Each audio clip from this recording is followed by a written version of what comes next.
Buenas tardes a todos y bienvenidos a Espacio Ardemans en esta rara tarde de primavera.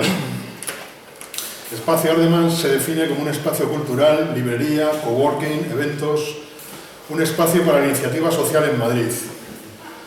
Hace unos días, anunciando un acto que tendrá lugar aquí pasado mañana, jueves, yo mismo lo definía como el lugar mejor preparado de todo Madrid a actividades sociales y culturales, alternativas o no. Y he conocido unos cuantos, ninguno tan amplio, ninguno tan luminoso, ninguno tan bien acondicionado.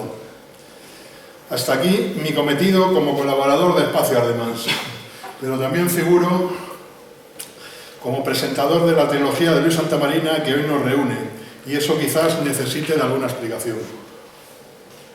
Hace unas semanas, y no demasiadas, Álvaro Romero, el editor de Sierra Norte Digital, me comentó que iba a editar unos cuantos títulos de Luis Santamarina. Casi de forma automática le comenté que contara conmigo para la presentación, ignorando la presencia de los profesores Pedro José Grande y Emilio Domínguez. Figuro como editor falangista, lo que quizás no sea del todo exacto. Como sostiene algún querido colega editor, soy más bien un falangista que edita, que hace libros, lo que no es exactamente lo mismo. Hace más años de los que me gustaría, me planteé la cuestión que llegué hasta convertir en catálogo: recuperar nuestra historia. Nuestra historia familiar como falangistas y su implicación en la historia general de España. Nuestra historia familiar y general, y con ella nuestra cultura, nuestro arte y nuestra literatura. En 1982, no hay error, acabo de comprobarlo, el sello editorial Fondo de Estudios Sociales, tapadera del falangista, Frente de Estudiantes Sindicalistas, publicó el primer volumen de escritores falangistas, antología de Javier Onrubia, de los escritores Rafael García Serrano, Ernesto Jiménez Caballero y Luis Santamarina. Tenía entonces 18 años. Unos años más tarde salió un segundo volumen con textos de Rafael Sánchez Mazas, Samuel Ros y Ángel María Pascual. Los 6 escritores tienen su retrato colgado en la galería de Espacio Ardemans. He editado más títulos de y sobre Luis Santamarina, pero mi cometido como presentador de esta trilogía es hablar de Luis Santamarina falangista, no del escritor. Algo complicado, pero vamos a intentarlo. Y empezamos por el principio. Seguramente nos saltaremos de oírlo esta tarde. Luis Santamarina, cuyo verdadero nombre era Luis Narciso Gregorio Gutiérrez Santamarina, nació en Colindres, Cantabria, el 4 de enero de 1889. El también escritor falangista José María Fontana sostenía que era un hombre algo misterioso, que no quería hablar nunca de su pasado. Sabemos que era el menor de 6 hermanos, que vivió en Colindres y Laredo, donde su padre posiblemente era propietario de una conservera, que cursó bachillerato en Santander y Derecho en Oviedo. Lo que no sabemos es si llegó a acabar la carrera, porque toda la documentación de la Universidad de Oviedo desapareció durante la guerra. Publicó su primer escrito, un relato corto, en 1915, con 17 años.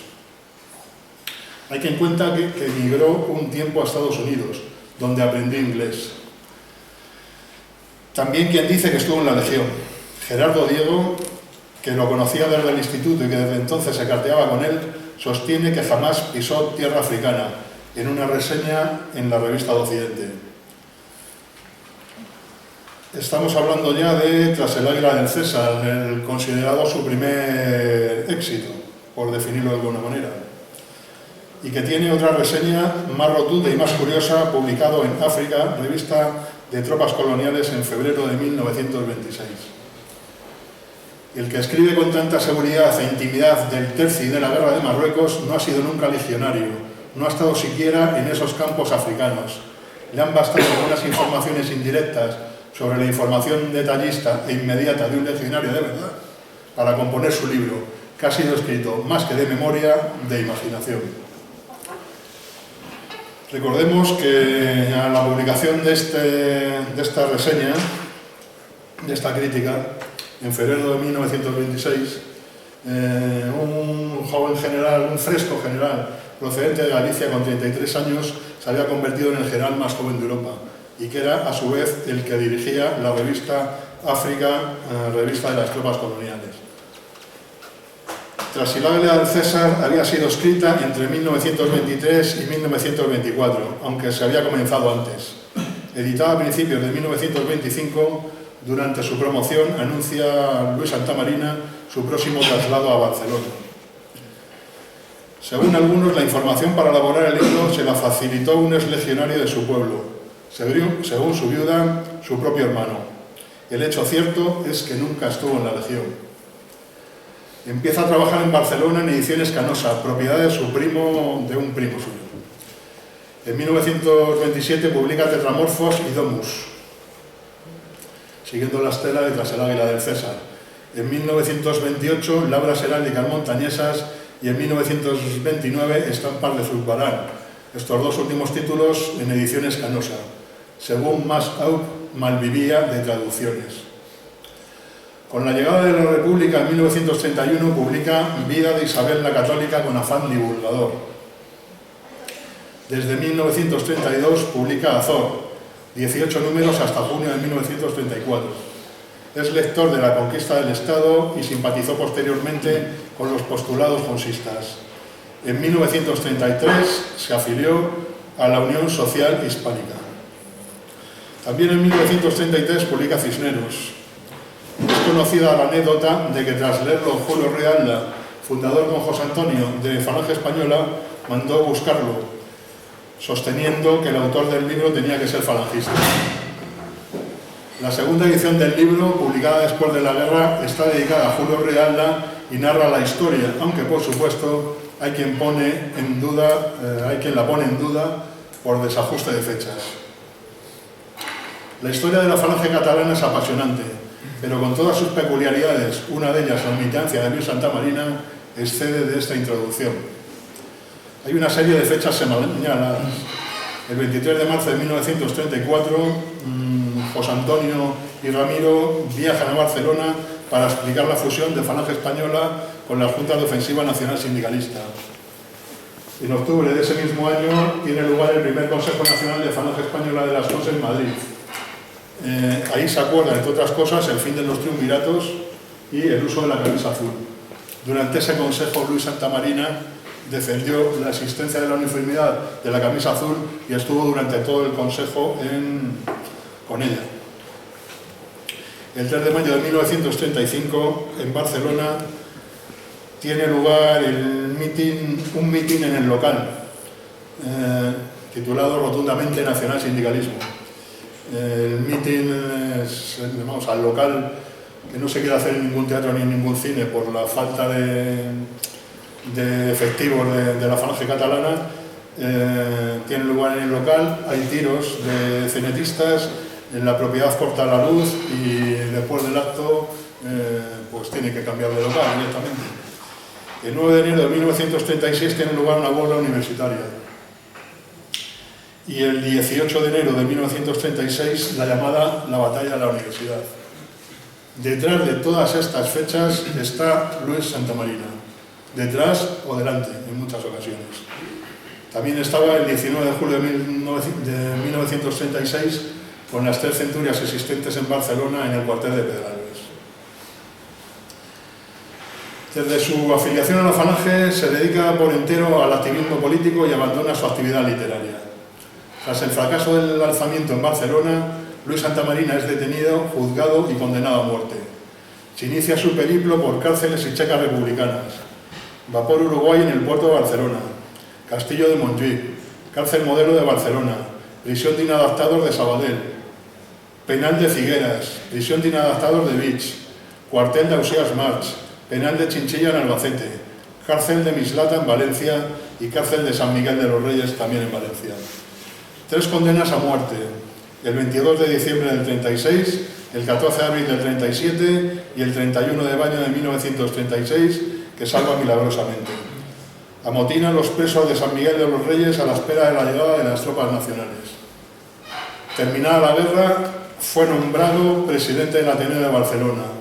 Fue igualmente director del diario Solidaridad Nacional de 1939 a 1963, 24 años.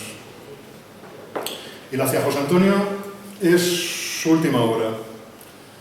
Hay quien lo fecha todo y cuenta que su actividad como escritor cesa con este libro, que su actividad como redactor de artículos empieza a declinar en 1966 y hasta que la última entrevista la concede en 1975, aún entonces jovencísimo Javier Lago. Bueno, en realidad esto no es del todo exacto, pero da una idea del abandono de Luis Santamarina coincidiendo con el abandono de la dirección de Solidaridad Nacional. Solidaridad Nacional, por cierto, que yo quería, como todo el mundo, que cuando las tropas nacionales entran en Barcelona, dan una patada a la puerta de la antigua Solidaridad Obrera, pero no es del todo exacto. Antes de la guerra, la Falange Catalana ya había sacado 3 números, el último de ellos precisamente el 18 de julio de 1936. En esos 3 números ya colaboraba Luis Santamarina. En 1995, y perdonad por el largo salto en el tiempo, se instituyó el Premio Internacional de Poesía Luis Santamarina, que con el principio de la pandemia, en 1920, celebró su última concesión. Luis Santamarina, escritor falangista, según mis cálculos, y ahora los profesores me corregirán o no, en esta selección de títulos vamos, se han recuperado media docena de textos. Primavera en Chinchilla, escrito obviamente durante su prisión, escrito o pensado, durante su reclusión en el penal de Chinchilla, el hacia José Antonio, del que ya hemos hablado, y el año después, que yo entiendo que es un poema, simplemente. Estaba preocupado porque no lo encontraba y lo conozco y es bueno, es muy bueno. Todo un canto al desencanto, pero muy bueno. Vidas de mujeres, 2 de los títulos son también de Luis Santamarina prefalangista, y el que no lo es el retablo de Reina Isabel, hecho a retazos en una de las ediciones que llegó a tener hasta 3 o 4, ahora también me corregiré, de la revista Zor. Y el volumen tercero, hay los 2, y ahí, por cierto, al seleccionador y al editor les felicito, porque ahí va Italia mi ventura, título que llegué a publicar, y escrito en el año 44, y que yo considero que es la mejor obra de Luis Santamarina. También va Alonso de Monroy, que es del 57, por lo tanto, en su periplo falangista. Luis Santamarina muere el 14 de septiembre de 1980, pero ya llevaba mucho tiempo aislado. Y luego también hay versiones y versiones que cuentan que llevaba años en el hospital. La verdad es que, insisto en lo de antes, desde que pasó al ostracismo, entre otras cosas porque vivía en una guardilla rodeado de libros con su perro Canelo, en un tercer piso, que un tercer piso en Barcelona viene a ser como un 6º piso en Madrid, entre la entreplanta, el principal y estas cosas, y no podía salir directamente, con lo cual, pues eso, que durante los últimos 10 años de vida por lo menos, nadie sabía nada de Luis Santamarina. ¿Que por qué estoy aquí? Ya sé que nadie me lo ha preguntado, pero como editor falangista, como lector de Luis Santamarina, considero que es muy bueno que existan estas obras que en el mercado de segunda mano, cuando se consiguen, tienen unos precios absolutamente prohibitivos. Dicho lo cual, he acabado mi función y creo que me toca hablar a Emilio. Muchas gracias a todos.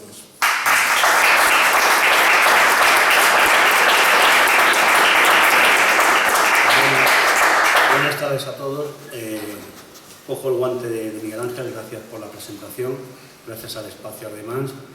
Y ya que él se preguntaba por qué estaba aquí, la misma pregunta me la hice yo hace 1 mes y medio aproximadamente, cuando el editor Álvaro Romero pues, me invitó a ser partícipe de este recopilatorio, de este gran trabajo de Pedro José, Pedro Grande, al que conozco desde hace algún tiempo, muchos años además compartidos en la docencia, en el mismo instituto, y casualmente podría ser la razón por la que estoy aquí, por ese vínculo que teníamos desde el pasado a nivel docencia, ¿no? Uno de los aspectos que, por ejemplo, se nos escapa de de la vida de Luis Santamarina. Otro motivo, al recibir los libros de Álvaro Romero, pues fue que el primer tomo y el tercer tomo estaban dedicados a mi persona, Emilio Domínguez, ¿no? Digo, joder, que me dediquen unos libros de Luis Santamarina, y al ver los títulos, digo, legionario, falange, milicia, legionario, milicia, falange, digo, bueno, pues por ahí van los tiros. Al segundo, a pesar de los tiempos de la inclusividad y tal, el tema de vidas de mujeres, pues como que no, eso se lo dedicó a su señora, Aurora, y por lo tanto pues pensé que no era propicio, ¿no?, para mí. Y el tercero, a ver lo de monjes, caballeros, conquistadores, pues hombre, caballero legionario, conquistador, nació en Emérita Augusta, en Mérida, extremeño de pro, y lo de monje, pues bueno, tal vez por, no sé, en otra vida o en la futura vida, you never know, nunca se sabe, ¿no? Entonces pensé que podrían ser los motivos, ¿no? También ese vínculo con la Legión, esa oscuridad que hay en torno al hecho, o esas leyendas que se forjan, que se crean a personajes que tienen una vida casi paralela, ¿no?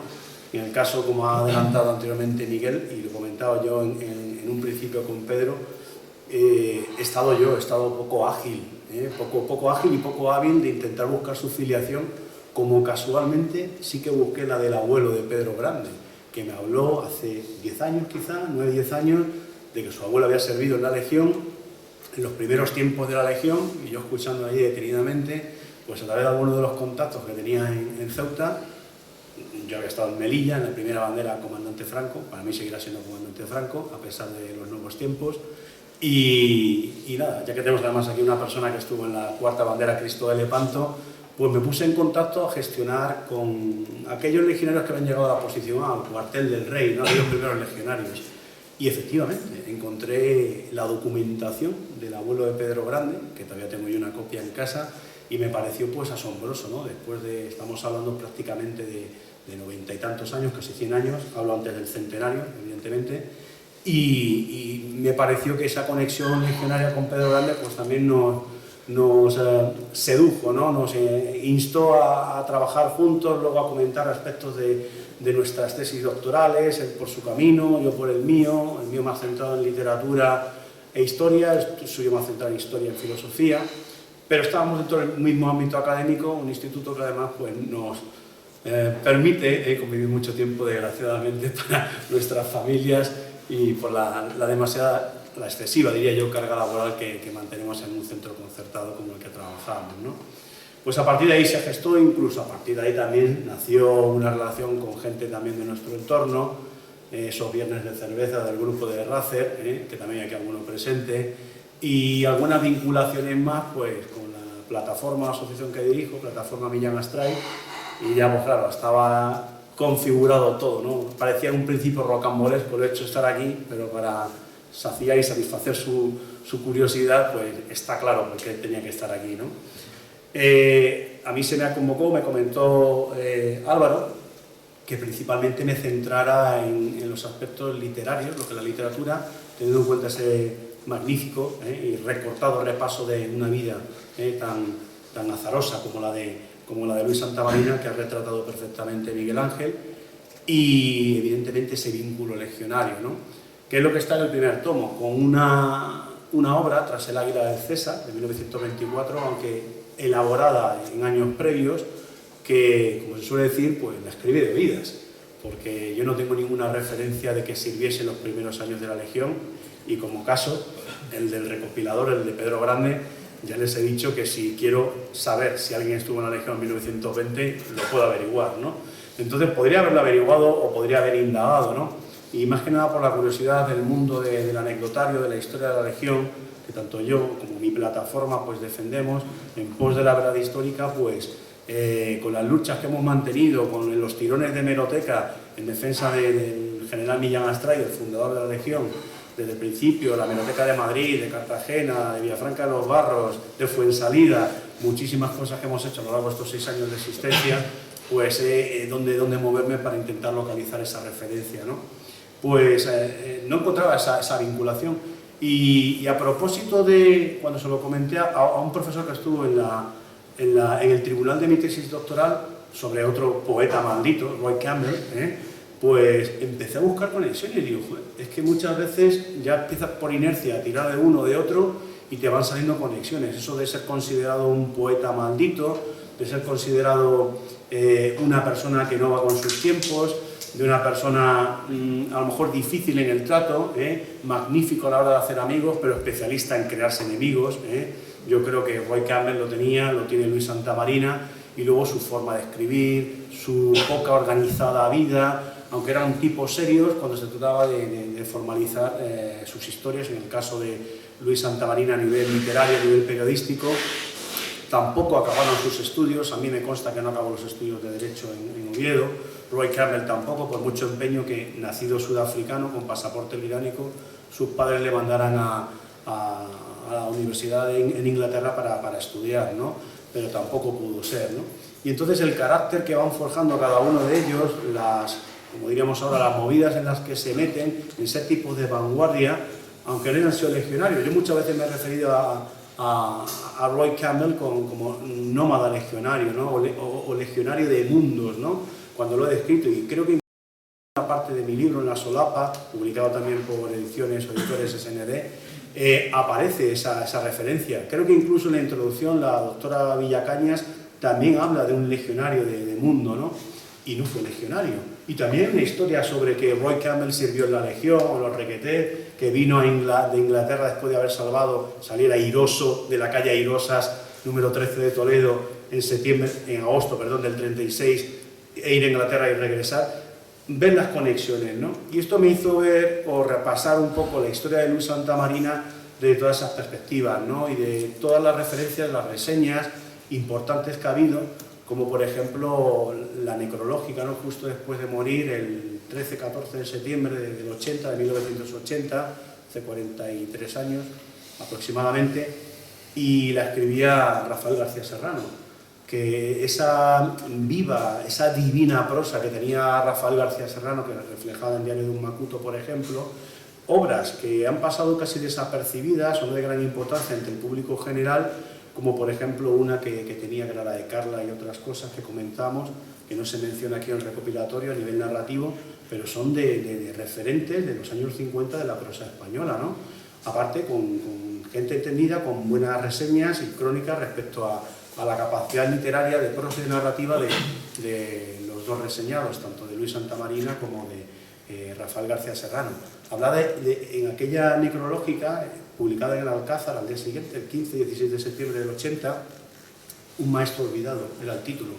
Y en esa reseña pues hablaba de que escribía como se escribía en los campamentos de los tercios, o escribía, Luis Santamarina escribía como en la época de Isabel la Católica, o escribía de diversas maneras que te hacían remontar, ir al pasado. Y claro, yo estaba desde la perspectiva campbelliana de Roy Campbell, ¿no? Y hablaba, digo, hay que ver, cuando hablaba de Camões, por ejemplo, de todas sus conquistas, de una persona que había tenido múltiples oficios, y veía también así de refilón los de Luis Santamarina, ese gusto por la escritura, por la literatura, por la poesía, en ocasiones por la prosa narrativa, que no era del todo su gusto, como ocurría también con Roy Campbell, del periodismo, como Roy Campbell vino también aquí a España a ser el corresponsal de un periódico católico británico, de Tablet, e intentar infiltrarse haciendo colar a unos y a otros, a propios extraños, que había servido en la Legión. Hasta el propio Cela se lo tragó, y eran muy buenos amigos. De hecho, en el año 51 y 52, 53, hay un par de congresos de poesía a los que asiste. No tengo referencia de que asistiese Luis Santamarina. Y de hecho ahora mismo en la segunda parte biográfica de Roy Campbell que estoy trabajando, he repasado nombres, intentaba recuperarlos hace unos días, preparando esto más o menos, y no encontraba la referencia a Luis Santamarina, ¿no? Digo, no sé si tirar de inteligencia artificial o de ChatGPT a ver qué me cuenta, pero vamos, va de retro, ¿no? Porque lo que hablamos ahora mismo de lo que es la inteligencia artificial, hice una prueba. Había un capítulo referido al primer Congreso Internacional de Segovia, y claro, lo tenía ya preparado, lo tenía elaborado, y lo comenté con un sobrino mío, experto informático, y le dije, a ver, ponte en ChatGPT, pon este título, a ver qué te sale. Quedé asombrado por la redacción, ¿no? Pero quedé asombrado también por las referencias a Franco. Digo, pero si Franco fue el que lo organizó, y su ministerio, como que había sido un invento de Vicente Aleixandre y otros poetas contra el régimen de Franco. Digo, ¿pero qué me está contando? Y si yo tengo las referencias opuestas, contrarias, ¿no? Para que veamos hasta qué punto la inteligencia artificial, esa virtualidad en la que vivimos, ese sufrimiento que padecemos, esa persecución, Y esa memoria histórica, ahora llamada Ley de Memoria Democrática, los mismos perros con distinto collar, pues no han sabido aprovechar, digamos, las referencias o no han sabido huir de la literatura o aprovechar la literatura como el momento la relación, la vinculación que tenía con un marxista de pro como Masao, ¿no? Que fue quien intercedió por Luis Santamarina para evitar que fuese condenado o que fuese directamente a la muerte, ¿no? Pues, es decir, cómo la literatura es capaz de solventar una papeleta que judicialmente hablando, los tribunales o lo que es, digamos, la revancha, el rencor, son capaces de poner en riesgo máximo la vida de una persona con unas opiniones, ¿no? Pues eso ocurrió con Masao, que era opuesto a él, ¿no? Tenían muy buena relación, opuesta evidentemente al falangismo, anarquismo, la convivencia en Barcelona, el marxismo, con muchos más poetas, porque de hecho Félix Ross, con el que crea Azor, si no recuerdo mal, o incluso con Bergamín, porque él participa también durante 4 o 5 volúmenes, creo que 4 volúmenes, en Cruz y Raya, contacta aquí en Madrid, escribe algo, y de hecho le dice Luis Bergamín a Luis Santamarina que vamos, que no puede proseguir con esas colaboraciones debido a, no que sea un escritor, sino a su condición de fascista, ¿no? Y claro, eso nos retoma, nos retrae ahora mismo a nuestra más rabiosa actualidad, ¿no? En el sentido de que cuando falleció, de hecho, bueno, antes de fallecer, en el año 51, en una entrevista de un periodista a Luis Santamarina, a propósito de la guerra, y le comenta pues que podría ser, bien podría ser, ¿no? El renacimiento, el renacer de este espíritu de reconciliación nacional que teóricamente cacareaba la ley de memoria histórica, ahora memoria democrática, ¿no? Lo de la conciliación, reconciliación, que vamos, que yo no lo he visto por ningún lado, en todo caso todo lo opuesto, ¿no? Lo que tenemos es más discordia, más disensión y mayor fracción social en todos los ámbitos, ¿no? Y recuerdo que le decía a ese periodista algo como que él consideraba a los españoles que habían perdido, los consideraba españoles y que no tenían ningún ánimo de revancha, ¿no?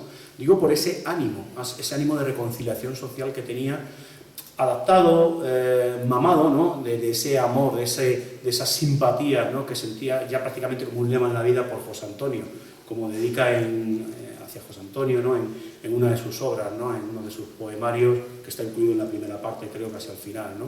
Pero luego que decía que es que, aparte de eso, él no podía sentir ese rencor, esa revancha por el derrotado. O sea, porque es de ser caballeros, ya que lo vemos por aquí en el título, es de ser caballeros, pues, demostrar esa simpatía o esa situación en la que está el vencido, ¿no? Y eso lo decía en 1951, estamos hablando de aproximadamente 12 años después de la finalización del conflicto civil, ¿no? Entonces, nos hace tener una idea de lo que era el personaje, ¿no? de Luis Santamarina.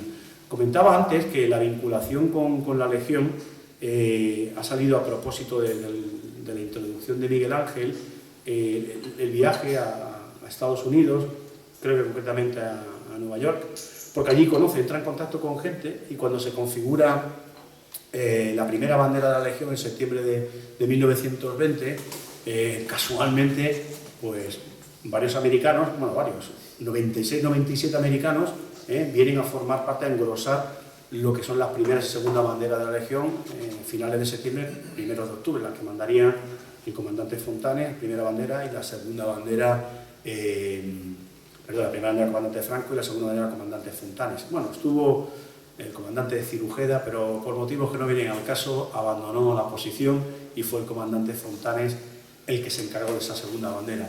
Ahí fue donde apareció el abuelo del recopilador, de Pedro Grande, indagando, ¿no? Y claro, también tienen la llegada de esos americanos, tal vez el que chapurreaba inglés, que empezó a aprender inglés hasta un punto de la inteligencia, no la idea de su inteligencia y su capacidad para las letras, ser hombre de armas y letras, como decía o comentaba, creo que era Dionisio Ridruejo, que era un hombre de acción, poeta y escritor. En otras palabras, era un hombre de armas y letras. Me hace mucha gracia cuando me invitan a llevar a mis alumnos a un paseo por el Madrid de las letras. Digo, yo voy a llevarles al Madrid de las armas y las letras, porque vamos a ver la función de que vamos a visitar las estatuas y vamos a ser veraces, reales a lo que nos vamos a encontrar, ¿no? Pues en esa situación de esos americanos, aunque se ha hablado de que algún vecino le podía haber filtrado la información y se había montado su propia película para escribir en 1924 tras el Águila de César, tal vez con los americanos hizo buenas migas, aunque no tal vez hasta el punto de conocer el vocabulario real, ¿no? Porque creo que los americanos tendrían muchas dificultades para transmitirle el significado de guantelete, bacazo, gumía, jarca, mejala, o sea, esos términos que eran adoptados o eran comunes ahí, ¿no? Entonces seguramente alguien le tuvo que pasar información y tengo también, o puedo corroborar lo que dice Miguel Ángel, de que a lo mejor no pisó ni tierra africana.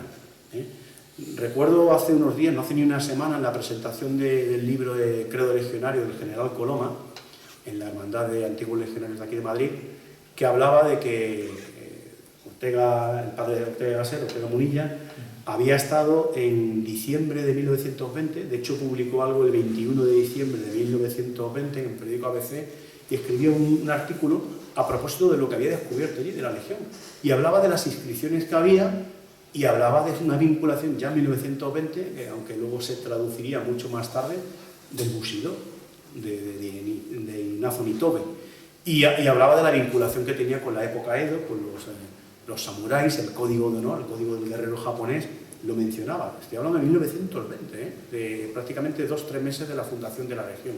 Pero por el contrario, no hay columnas, no hay artículos periodísticos, excepto las referencias al mundo africano, al mundo norteafricano que tenemos ahí, o en Tetramorfos, o en Domos, ¿no? O sea, la continuidad detrás del Águila de César del primer tomo, ¿no?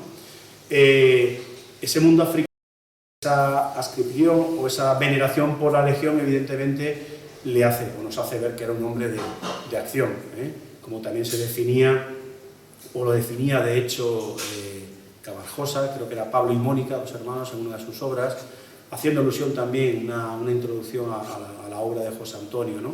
Y hablaban de él, ¿no? De que era una persona que lo podías encontrar serio, pero una persona, o en sus comportamientos a la hora de escribir, que mostraba su músculo poético, como demuestra, ¿no? esa sangría, o esa, como leía a propósito de la España salvaje, de un tal Rocha, que publicó en 2019 un libro que se titula La España salvaje, y hablaba de episodios o de relaciones. De hecho, nosotros tuvimos un conflicto por verlo en una librería y ver una imagen algo sanguinaria de la Legión en la portada, tuvimos algún juicio incluso en plataforma de Yanastray, pero hablaba de que la Legión era la España de casquería y sangre, Lo hablaba este hombre, Felguera, se llamaba Ediciones Felguera, y era Rocha, Servando Rocha, creo recordar. Y definía eso, pero es que lo que es la Legión es la cruda realidad que retrata en esas descripciones en las que yo empecé a descubrir la literatura o los poemas principalmente tras el Águila de César, por su conexión legionaria, por su descripción, por el ambiente descriptivo de los tercios, porque nadie como él, como decía su propio discípulo, Rafael García Serrano, nadie como él escribió de la Legión. Y efectivamente, de aquellos años del primigenio tercio de extranjeros, estamos hablando de 1920, 21, 22, los primeros combates, 20 no hay combate, no hay, pero ahora mismo, el 21, 22, ya se van cumpliendo centenarios. De hecho, en 1923, ahora vamos a celebrar el centenario de la muerte del teniente coronel Valenzuela, del primer jefe legionario en combate en Ticiaza, ¿no? Pero previamente, pues, uno de los motivos, quizás por el que descubría al propio Luis Santamarina, fue por el comandante Fontanes, el comandante de la segunda bandera que he mencionado previamente, porque aparece o le describe en situaciones de la segunda bandera ámbar, que es donde fallece el comandante Fontanes, joven, además, un joven comandante, más joven evidentemente que Franco, más joven que Cirujeda, que le había cedido los bártulos del mando de la bandera, pero con 8 hijos, y su mujer, la madre de sus hijos, recién fallecida también. Quedaron los 8 hijos huérfanos de padre y madre con un Cirujeda que no había alcanzado los 40 años como comandante, ¿no? Entonces es una historia tan entrañable, hasta el punto que he escrito al menos un par de artículos, sino 3, sobre el comandante Fontanes en la publicación de NTV España Están, o en el Confidencial Digital, y un poema que es, llega al tercio de la ciudad, porque la palabra tercio se aparece con cierta asiduidad en los títulos de sus poemas, tras el Águila de César, con motivo de la inauguración de la estatua del Legionario el pasado noviembre de 2022, ¿no? Yo aludo, incluso cuando hablo de Chera, cuando hablo son los años 50, evidentemente, pero la descripción de aquellos combates de Chera, de Ifni, pues algún artículo he visto y en alguno he escrito y he mencionado algún poema, alguna estrofa de Luis Santamarina, porque se me hace, ¿no? Se me hace obligatorio, es una cuestión obligatoria mencionarle por el reflejo, el retrato efectivo, descriptivo, impresionante, impactante, contundente, que hace de lo que es el tercio, de lo que es la vida en el campamento, de lo que son las compañías, las banderas, de lo que son los ataques, de lo que son las trincheras, de lo que es el enemigo, de lo que es el sufrimiento, las penas y la dureza de la legión, de cómo se pueden alcanzar las estrellas, como decía Millán Astray en uno de sus poemas, en aquella, tras la noche, la primera revista en Ambar, después de muerto, se me pone la piel de gallina, después de muerto el comandante Fontanes, en la que apuesta o le dice a sus oficiales que tras aquellos montes que allí ven, señalando con su guantelete blanco, están las estrellas de la legión, las estrellas de los oficiales. Si queréis estrellas, si queréis alcanzar la oficialidad, id allí, al enemigo, luchad allí en aquellas montañas, en aquellos montes, allí conseguiréis, digamos, el estrellato y el encuentro con la muerte, de la cual no escapa.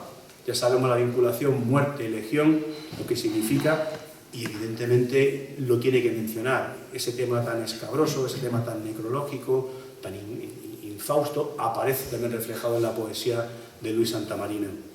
Hablaba, ya para acabar, en una de sus descripciones, en una de sus intervenciones o las entrevistas que le hicieron, y también a propósito de lo último, de lo que hablaba de Rafael García Serrano en Diario de un Macuto, ¿no?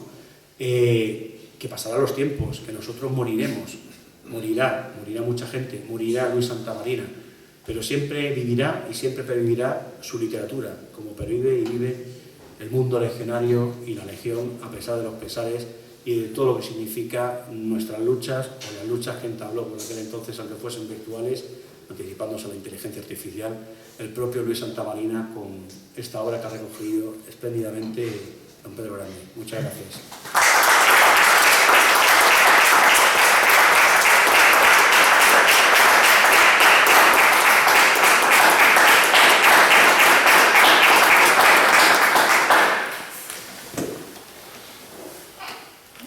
Bueno, pues ahora me toca a mí. Y quiero comenzar mi intervención expresando mi profundo agradecimiento a Álvaro Romero, amigo y director editorial de SND, porque desde el principio creyó en este proyecto. Gracias por haber hecho posible este logro. Por supuesto, quiero dar también las gracias a los destacados ponentes que me acompañan. Es todo un honor compartir la mesa con ellos, a Miguel Ángel Vázquez, y especialmente a mi amigo y antiguo compañero Emilio Domínguez, a quien están dedicados, como ya he dicho, 2 de los 3 libros de esta edición. Quiero aprovechar esta ocasión, ya me lo ha dicho también él, pues para agradecer públicamente la labor que llevó a cabo pues buscando el expediente de mi abuelo, ¿verdad?, que estuvo en la Legión, efectivamente, cuyo banderín de enganche para el tercio extranjero tuvo lugar en septiembre de 1920, es decir, la primera bandera con el comandante Franco, y fue destinado a la tercera compañía, con la que marchó a Ceuta, y después a Darri 100, donde quedó destacado hasta marzo del año siguiente, porque era menor de edad, se había alistado sin consentimiento paterno y entonces le llamaron y tuvo que regresar a Madrid, ¿no?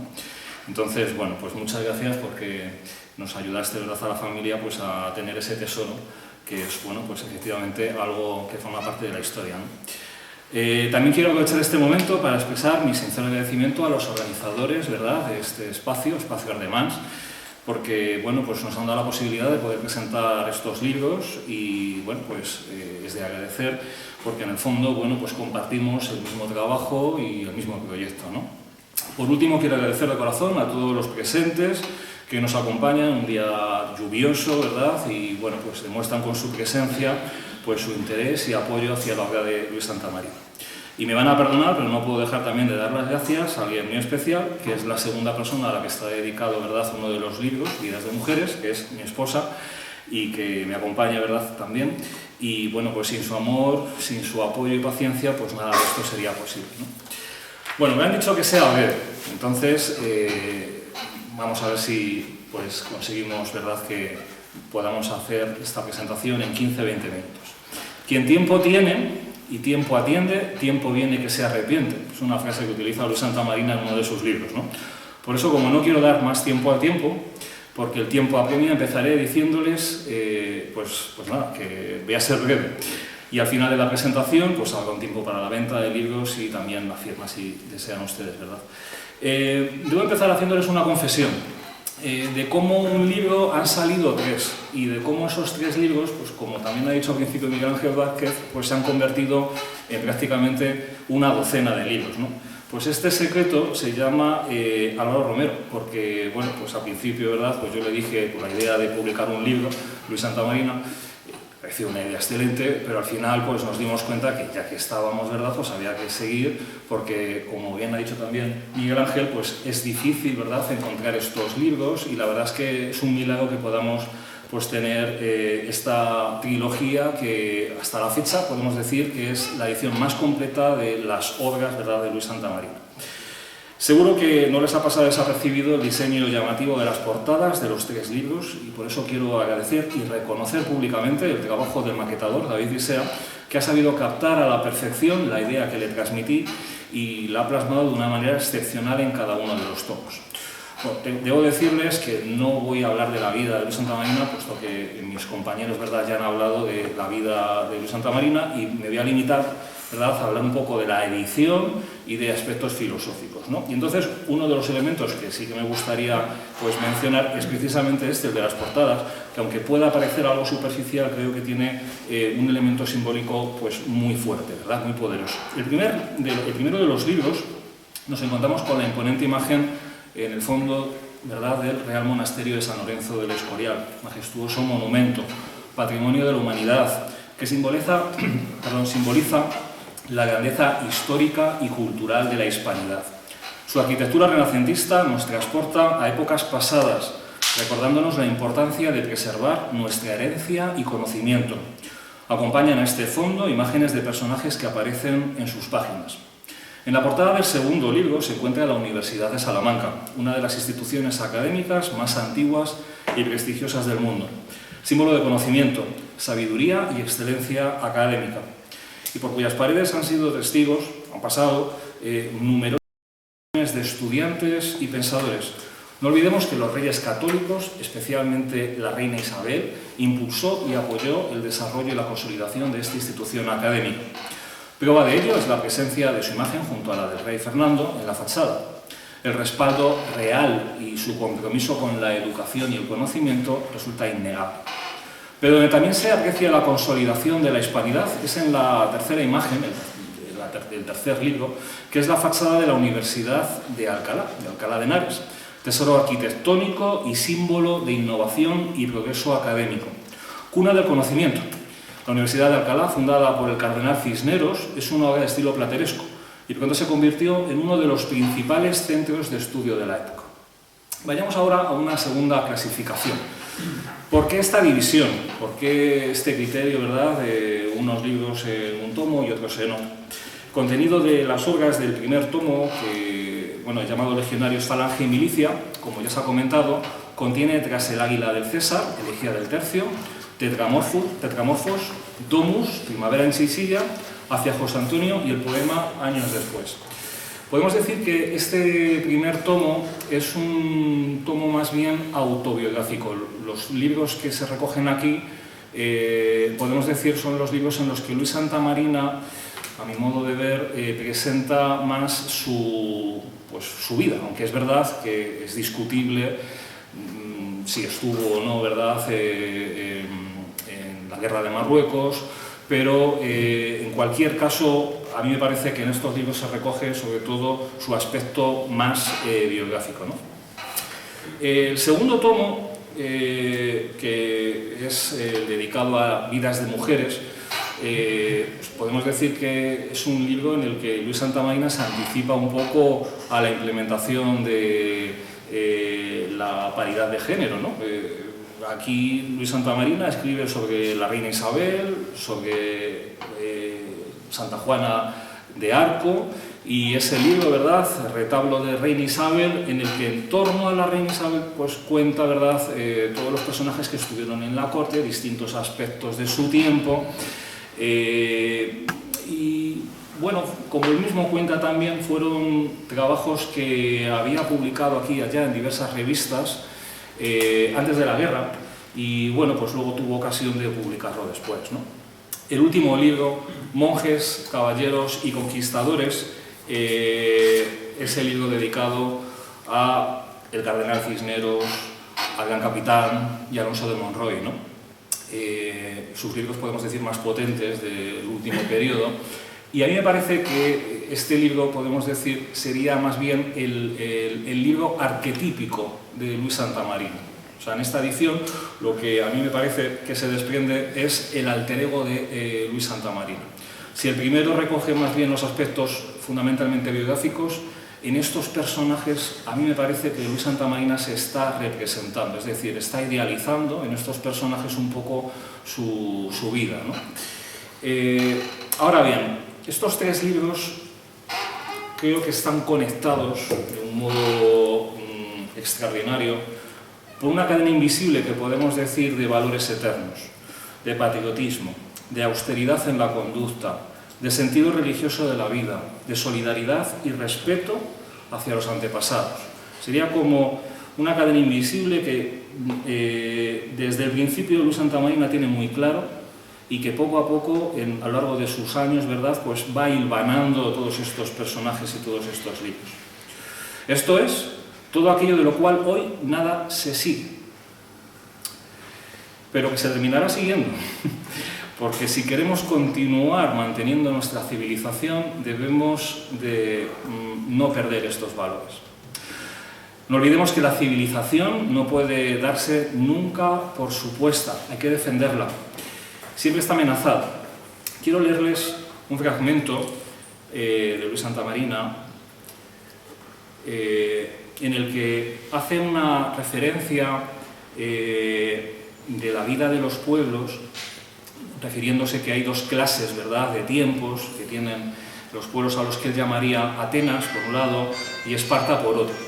Él dice, estos tiempos, ¿verdad?, los tiempos que hacen que los pueblos puedan llamarse Atenas y Esparta, son los tiempos en los que hay paz y guerra, son los tiempos en los que hay frontera y tierra segura. Pero lo importante, nos dice Luis Santamarina, es saber en qué tiempo nos encontramos, ¿no?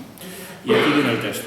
Tras una frontera férrea surge y surgirá la vida de los pueblos dignos. Un puñado de legiones romanas hizo posible la civilización latina. Un puñado de tercios españoles salvó la civilización católica.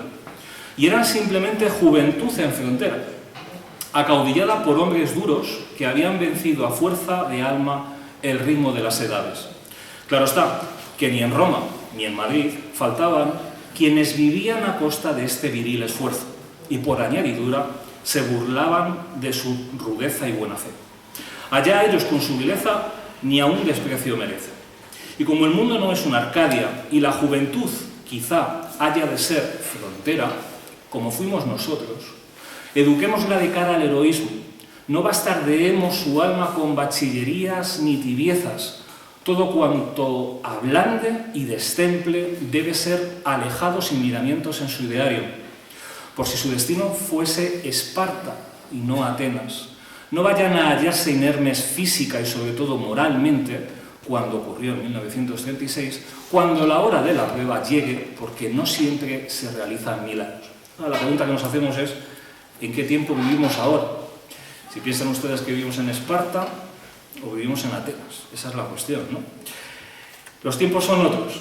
Ya cuando entras el Águila, José del Río Saiz hace un elogio de ese libro, dice al final, en un poema, hoy los tiempos son otros y a la turba gloriosa solo le queda el premio de tu lírica prosa, que aroma el romancero y ennoblece el latín.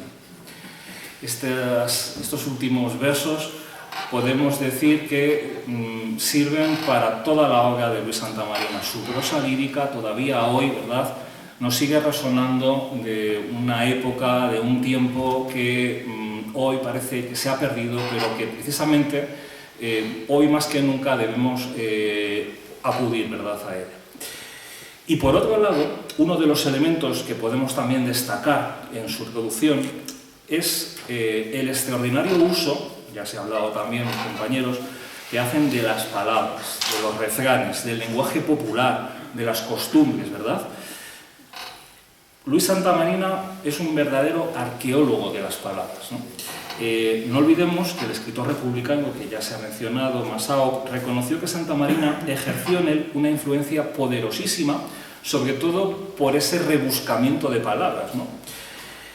Para que se hagan una idea, solo en el libro Cisneros, el tercer tomo, el escritor de Colindres hace 124 anotaciones, ¿verdad?, de palabras, giros y expresiones, y quizá los más viejos del lugar puedan conocer, pero la verdad es que son palabras que, pues, francamente, hoy pues, se han perdido, se han olvidado, y que desde luego, un poco como decía Miguel de Unamuno, esas palabras terruñeras merece, ¿verdad?, que las recordemos.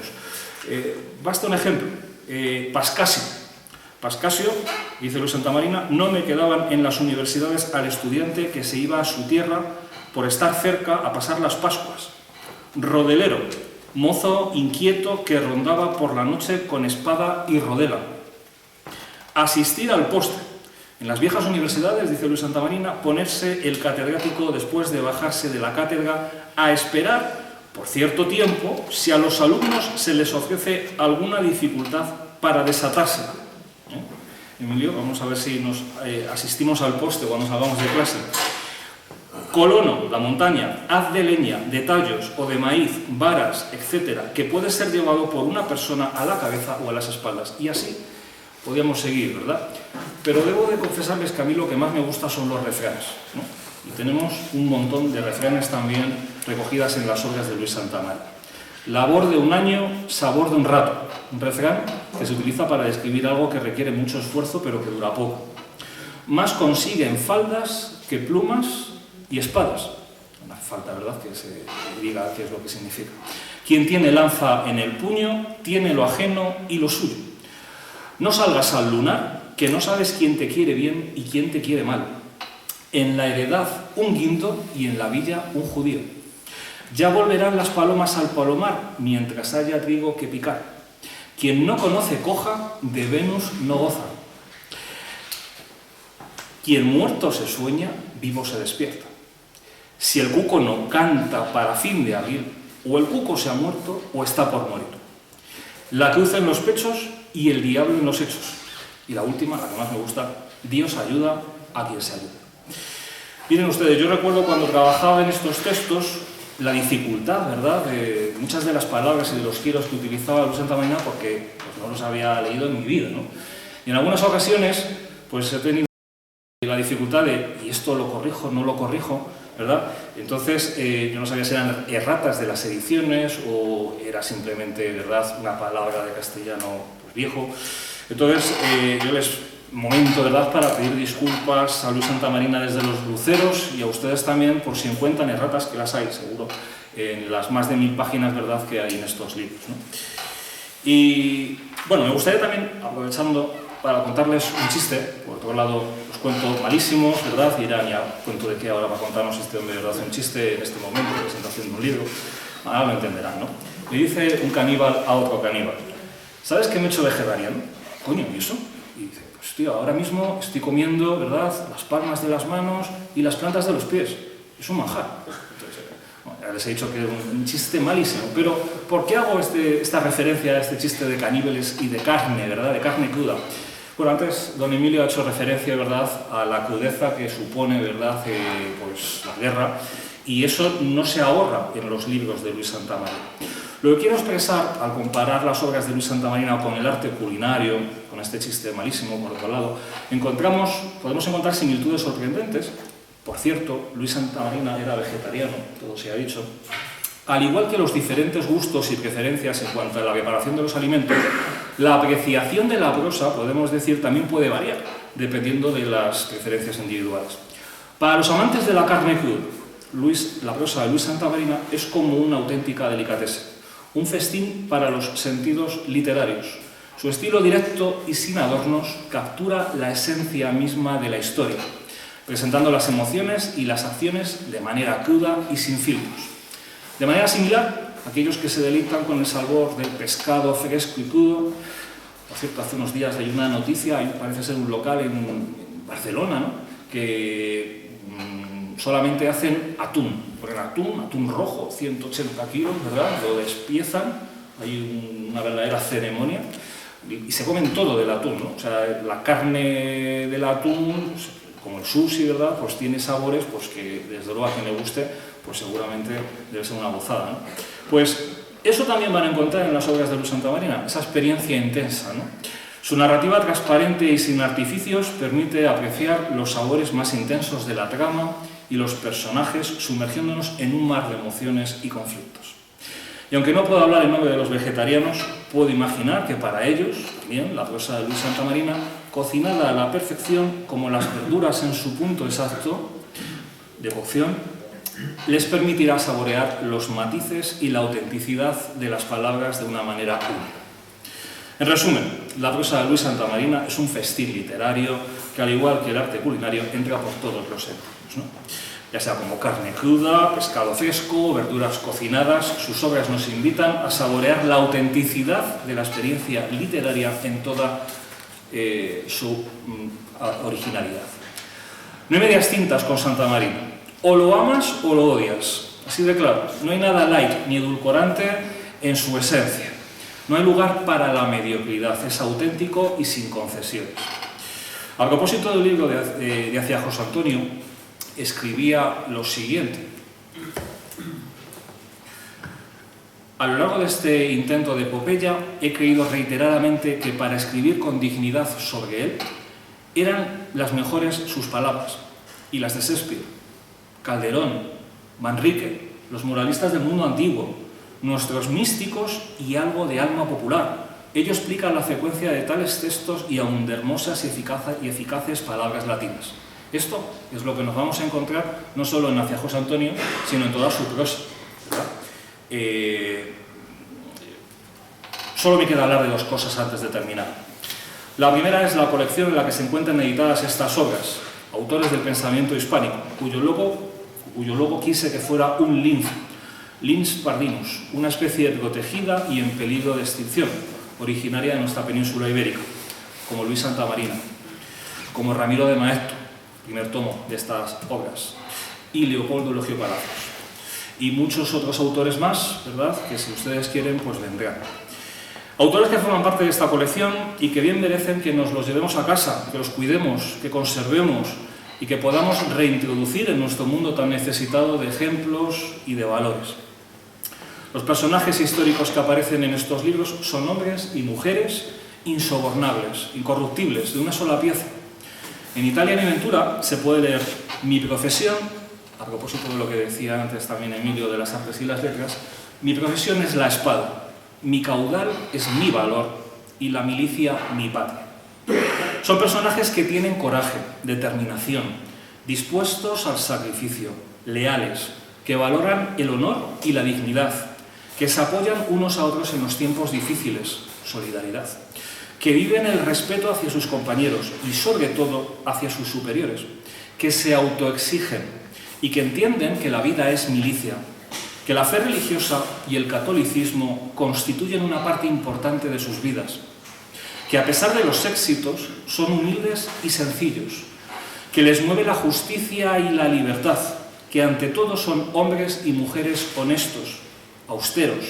Podríamos seguir. Todo esto es lo que Luis Santamarina pretendió ser, de ahí que se fijaran estos personajes que pueblan sus obras. Por último, si tuviese que poner un título a esta trilogía, sería Hacia España, ¿verdad? Hacia España no veo que exista otro mejor título, ¿verdad?, para resumir el contenido de estos tres libros, Hacia España. Y lo van a entender con el último texto que quiero leerles. Nosotros creíamos en el milagro, creíamos en la España eterna, clara, exacta y hermosa, que palpitaba bajo el revoque de vulgaridad y pazguatería con que entre todos la cubrieron. Nosotros queríamos volver a ordenar a España desde las estrellas. La presentíamos ya en su avance con la cabeza metida en lo eterno y con los pies calzando el brío de toda una juventud segura de sus pisadas. Ruta difícil la escogida, ya lo sabíamos, pero hermosa, con la frescura de peligro y la muerte, a tono con nuestra ilusión apasionada de despertar y traer de nuevo a la vida la auténtica España que amábamos sobre todas las cosas, donde vivían los españoles mejor y eran más libres y más felices. Por ella no era mucho morir, pues la vida no vale la pena si no es para quemarla en el servicio de una empresa grande. Y la inmediata nota alegre, heroica, consustancial con la Falange: si morimos y nos sepultan en esta tierra madre de España, ya queda en vosotros la semilla, y pronto nuestros huesos resecos se sacudirán de alegría y harán nacer flores sobre nuestras tumbas, cuando el paso resuelto de nuestras falanges nutridas nos traigan el buen anuncio de que otra vez tenemos a España. Muchas gracias.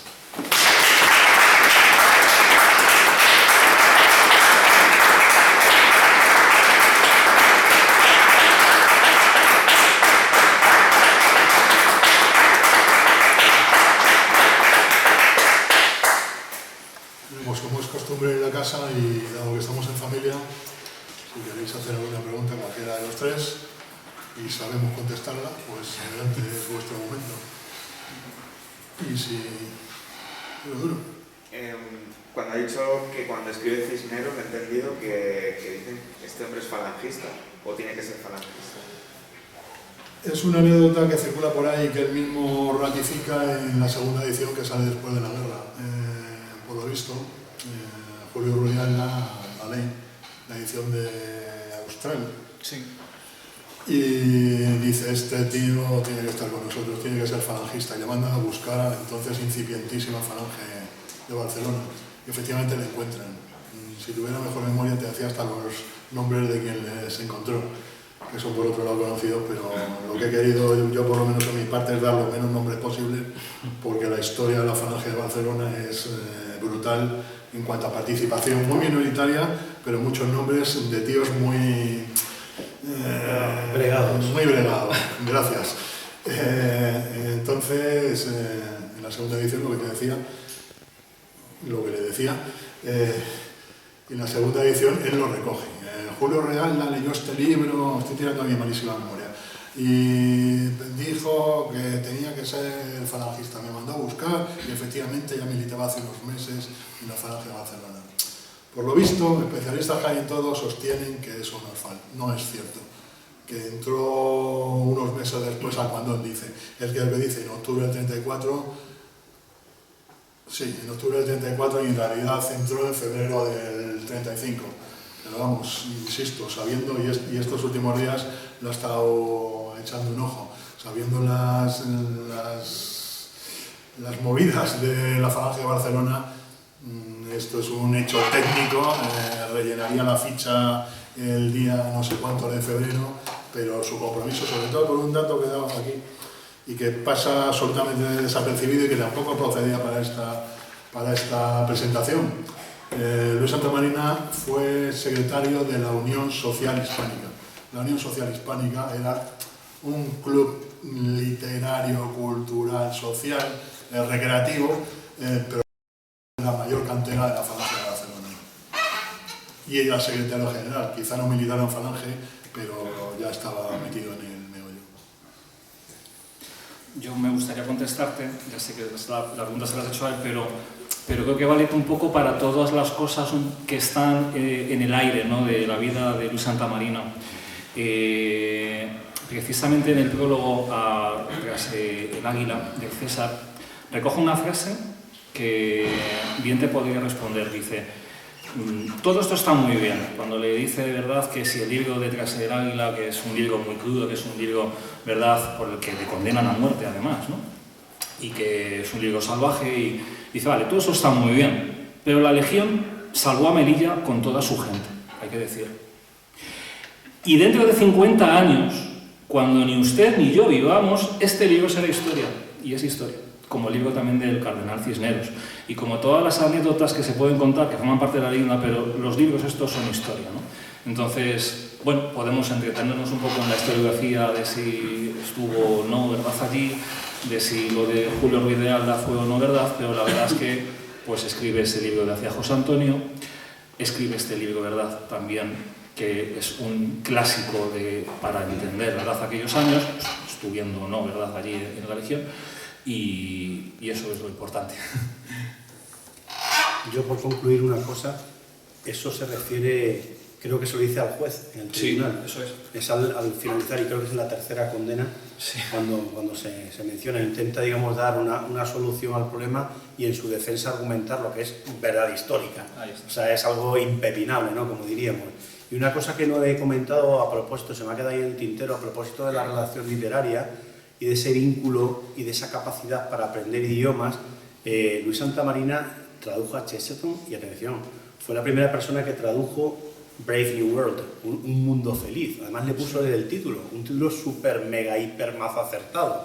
O sea, llegar a un mundo feliz, esa traducción que es la que han mantenido diversos traductores, son varios ya a lo largo de los años, teniendo en cuenta que es una obra de principios de los 30, pero dan el clavo con la traducción a propósito de este mundo tan distópico, en el que nuestra realidad, por desgracia, supera las distopías ficcionadas por Aldous Huxley, o la de 1974 de Orwell, o la de Bradbury de Fahrenheit 451, ¿no?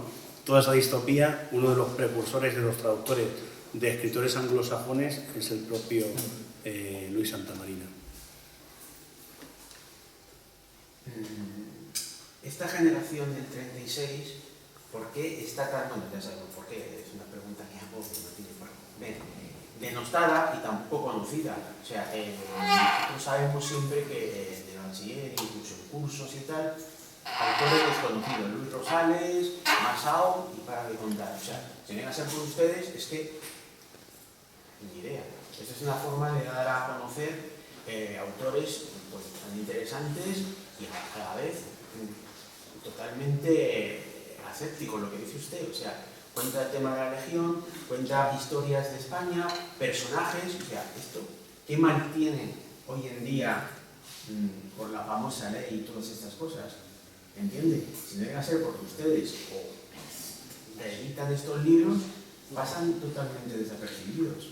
No los conoceríamos. O sea, yo creo que hoy en día, hace ya años, ¿no?, con la educación, no se estudia, o sea, de refilón. Todos estos autores, usted ha nombrado a García Serrano, porque por nuestra cuenta, o a Agustín de Foxá, el famoso, que se lo comentaba antes el señor, Madrid de Corta Checa, fantástico, extraordinario, narra cómo era la vida en aquella época, lo que ocurrió, las atrocidades, pero el tema humano, y a mí se me quedó grabado cuando lo leí, que decía un señor mayor, con su bigotito o tal, le mataron. Dicen, ahí se acabó el Madrid, que era el clásico, el castizo. O sea, es que con esta literatura podemos aprender mucho y es un reflejo de lo que está ocurriendo hoy en día. Que estaban diciendo, hoy estamos totalmente en Esparta. O sea, la verdad que estos libros, y a verles a ustedes, es un placer. Era solamente para darle las gracias al público. Muchas gracias. Gracias.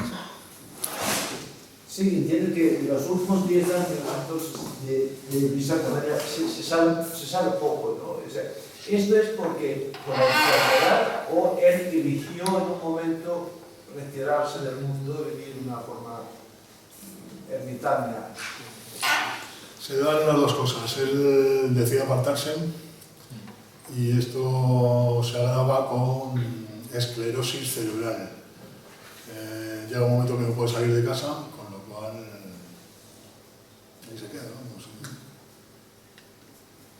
De hecho también no tenemos que esperar a los años 70, los últimos 10 años o 12 años de su vida, porque previamente ya se ve un cierto declive, sobre todo en el pensamiento, no por su pensamiento o por su sintonía con lo que era el pensamiento falangista y el sentimiento que tenía, como he dicho anteriormente, de lema de vida, la vida del propio, la redundancia del propio José Antonio, sino por la desilusión de sus camaradas, por esos favorecidos con la llegada de otros, ¿no?, que no habían estado al pie del cañón, y él, que había sido siempre un tipo de vanguardia, con esa falange bregada y curtida en Barcelona, sabía lo que era, además descrito desde un punto de vista externo por personas que le conocían y que sabían que era de dar y tomar, que era una persona con la que se podía, el típico, ¿no?, binomio que te llevarías al combate. Sabía que estaba allí y que podían prestar los servicios que quisiera para la causa en la que él noblemente, ¿no?, participó y decidió. O sea, desde un principio a su afición a Falange en los años 30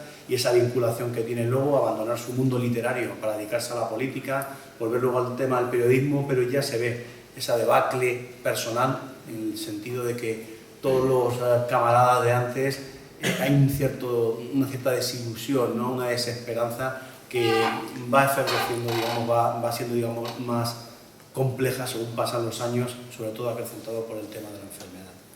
Ese está recogido en ese poema que antes hablábamos de Años después, donde se nota ese escepticismo, ¿verdad?, esa amargura que ve que no es lo que había vivido, ¿no?, en esos años, ¿verdad?, antes de la guerra civil y durante la guerra también.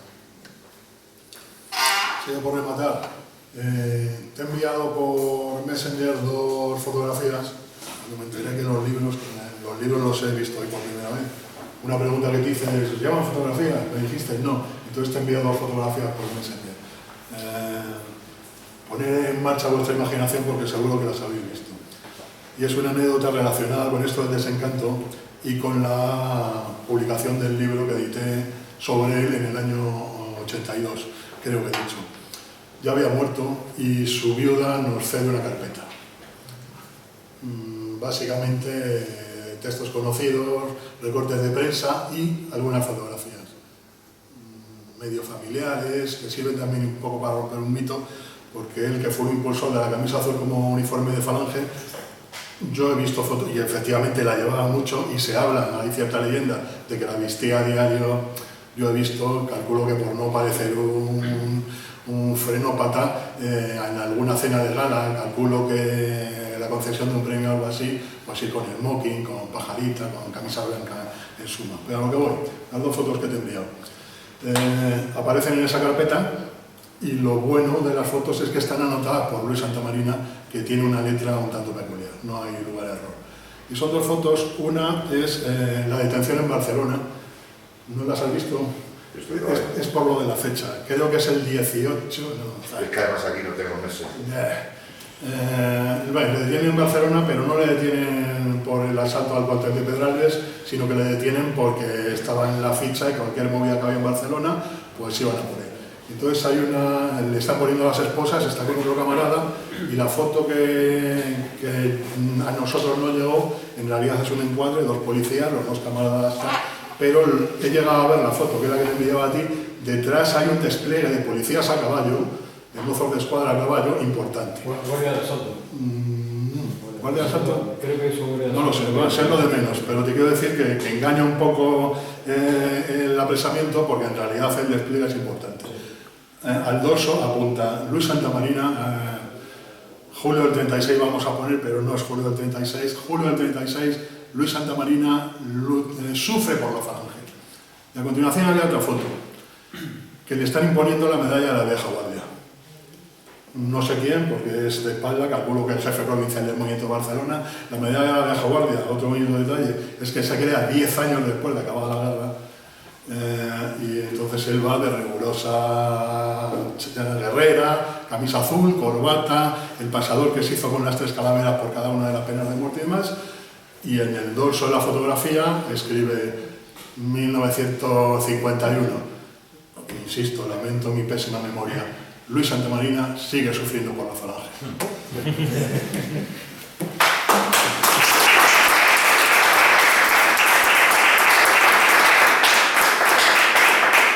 Esta no me la han contado, la he vivido yo. Es la primera vez que la cuento en público. ¿Alguna pregunta más? Sí, ahora que has dicho eso, el tema de Roberto Basas, el día del lanzamiento y todo lo que pasa ahí.